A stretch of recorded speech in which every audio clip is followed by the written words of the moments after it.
গতকালকে যেগুলো পাওয়া গেছে ওগুলো আসলে গুম না, পরে চিহ্নিত করা গেলে যে অন্য কিছু নেই, কিন্তু কোথাও ব্যাগ যদি রেখে যায় আমরা সতর্কতা হিসেবে সেগুলো দেখি। যদি কোনো কিছু থাকে, যে কেউ যদি কোনো দরখাস্ত কিছু করার পরিকল্পনা থাকে সেরকম আমরা সবসময় সতর্ক থাকি। তো গতকালকে যে ব্যাগ ট্যাগ পাওয়া গেছে ওগুলোতে কিছুই ছিল না। এর আগে একদিন একটা প্রেসার কুকারে জিনিস পাওয়া গেছে আশুলিয়াতে, সেটার বিষয়ে আমরা তদন্ত করতেছি, এর পিছনে কে থাকতে পারে।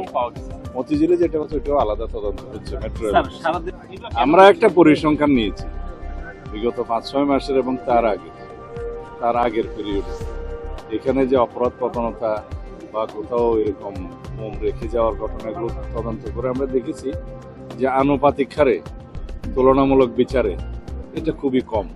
তবে আমাদের কাজ আছে, আমরা সবসময় সতর্ক থাকি, পুলিশ বাহিনী সতর্ক থাকি এবং বোম ডিসপোজাল ইউনিট 24 আওয়ার্স আমরা রেডি রাখি। কোথাও এরকম কোনো নাশকতার কোনো পরিকল্পনা কেউ করছে কিনা। তবে আমরা এখনো পর্যন্ত যেটা দেখেছি সেটা আমাদের এখনো বিপজ্জনক কোনো পরিস্থিতির ইঙ্গিত দেয় না।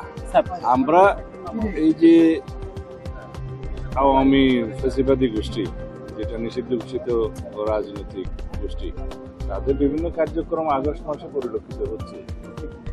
তো সেই জন্য আমরা সবাইকে সতর্ক থাকতে বলেছি।